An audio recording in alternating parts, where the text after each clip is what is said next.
আসসালামু আলাইকুম। মজাদার ফুলকপির শাহি কোরমা তৈরি করে দেখাবো। আমরা অনেকেই ভাবি মাছ মাংস ছাড়া কি আর মজার মজার খাবার তৈরি করা যায়, কিন্তু সবজি দিয়েও যে মজার মজার খাবার তৈরি করা যায় এটা না করলে কেউ বুঝবেন না। আর যারা মাছ মাংস একদম খেতে চান না, অ্যাভয়েড করেন, তাদের জন্য এটি একটি পারফেক্ট রেসিপি। চলুন তাহলে এই রেসিপিটি একবার দেখে নিই। এর জন্য একটি প্যানে আমি 1 টেবিল চামচ পরিমাণ ঘি এবং 2 টেবিল চামচ পরিমাণ রান্নার তেল গরম করতে দিয়েছি। এ পর্যায়ে টুকরো করে কেটে রেখেছি ফুলকপি। দেখুন আমি একটু বড় করে টুকরো করে কেটে নিয়েছি। এগুলো এখন এর ভিতরে ফ্রাই করে নেব। বাসায় মেহমান আসলে এরকম নতুন নতুন ধরনের রেসিপি তৈরি করে দিতে পারেন এবং সকলের খুবই প্রশংসা পেতে পারেন। আর প্রশংসা পেতে কার না ভালো লাগে? আমার তো খুবই ভালো লাগে যখন আমার রান্না খেয়ে কেউ প্রশংসা করে। এটাকে গোল্ডেন করে ভেজে নিব, হালকা বাদামি হলেই হবে।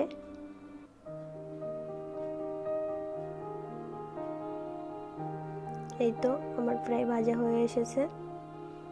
এবার এগুলোকে আমি নামিয়ে রাখবো।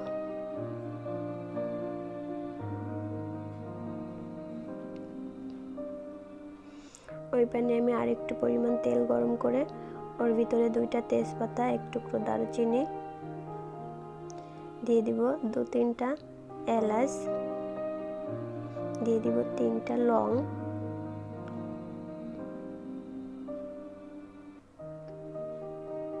দিয়ে ভালোভাবে নেড়ে চেড়ে নিব যতক্ষণ না পর্যন্ত এর ফ্লেভারটা তেলের সঙ্গে মিশে যায়।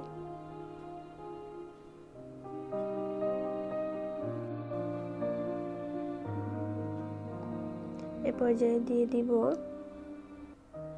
1/3 কাপ পরিমাণ পেঁয়াজ বাটা,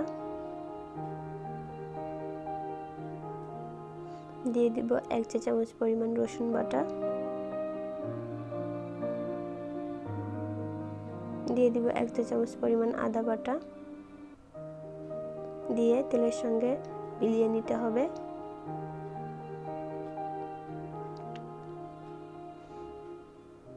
মশলাটা একটু কষিয়ে নিতে হবে। এই পর্যায়ে দিয়ে দিব 1 চা চামচ পরিমাণ কাঁচামরিচ বাটা, দিয়ে দিব 1 চা চামচ পরিমাণ জিরা বাটা, দিয়ে ভালোভাবে মশলাটা কষিয়ে নিতে হবে।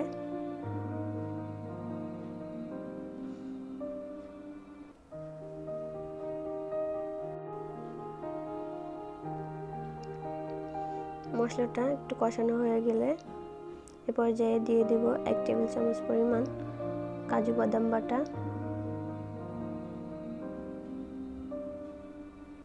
দিয়ে মশলার সাথে খুব ভালোভাবে মিলিয়ে নিতে হবে। দিয়ে দিব 1/2 কাপ পরিমাণ টক দই। টক দইটা দিয়েও ভালোভাবে মিলিয়ে নিতে হবে মশলার সঙ্গে, মিলিয়ে কষিয়ে নিতে হবে। মশলা কষানো হয়ে গেলে এ পর্যায়ে দিয়ে দিব ভেজে রাখা ফুলকপি। ফুলকপিটা দিয়ে খুব ভালোভাবে মশলার সঙ্গে মিলিয়ে নিতে হবে।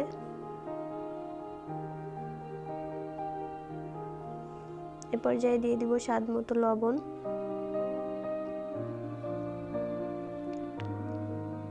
দিয়ে খুব ভালোভাবে মিলিয়ে নিতে হবে। আর আমার এই ভিডিওটি ভালো লাগলে অবশ্যই লাইক করবেন, শেয়ার করবেন, সাবস্ক্রাইব করবেন এবং সাবস্ক্রাইব করে পাশে থাকা বেল আইকনটি প্রেস করে দেবেন, এতে করে নতুন নতুন ভিডিও নোটিফিকেশন পেয়ে যাবেন। এই পর্যায়ে দিয়ে দেব 1 কাপ পরিমাণ লিকুইড দুধ।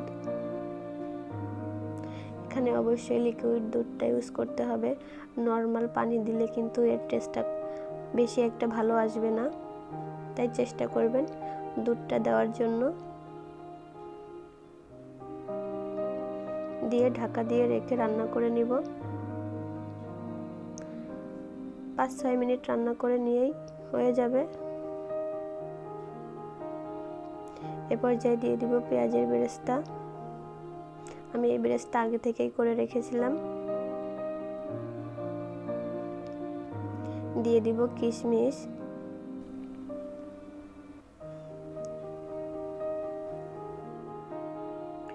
দিব হাফ চা চামচ পরিমাণ গরম মশলার গুঁড়া,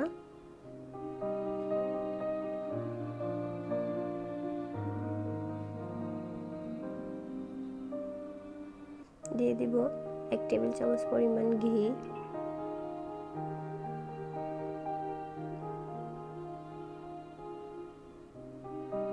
দিয়ে হাত দিয়ে একটু ঝাঁকিয়ে দিতে হবে।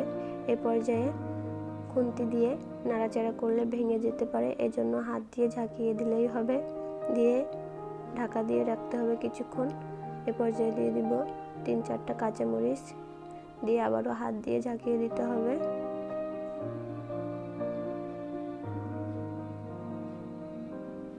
দিয়ে দিব স্বাদ মতো চিনি, আমি এখানে 1 চা চামচ পরিমাণ চিনি দিয়ে দিয়েছি। এখানে স্বাদ অনুযায়ী চিনি দিয়ে দিলেই হয়ে যাবে। এবার হাত দিয়ে আবারও একটু ঝাঁকিয়ে নিলেই হয়ে যাবে। এবার এটা সার্ভ করে দিলেই তৈরি হয়ে গেল মজাদার শাহি ফুলকপির কোরমা। দেখুন দেখতে কতটা লোভনীয় হয়েছে, আর এটা খেতেও অসম্ভব মজার হয়েছিল।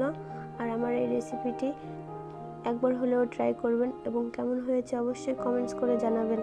আর আমার ভিডিওটি দেখার জন্য সবাইকে ধন্যবাদ। আল্লাহ হাফেজ।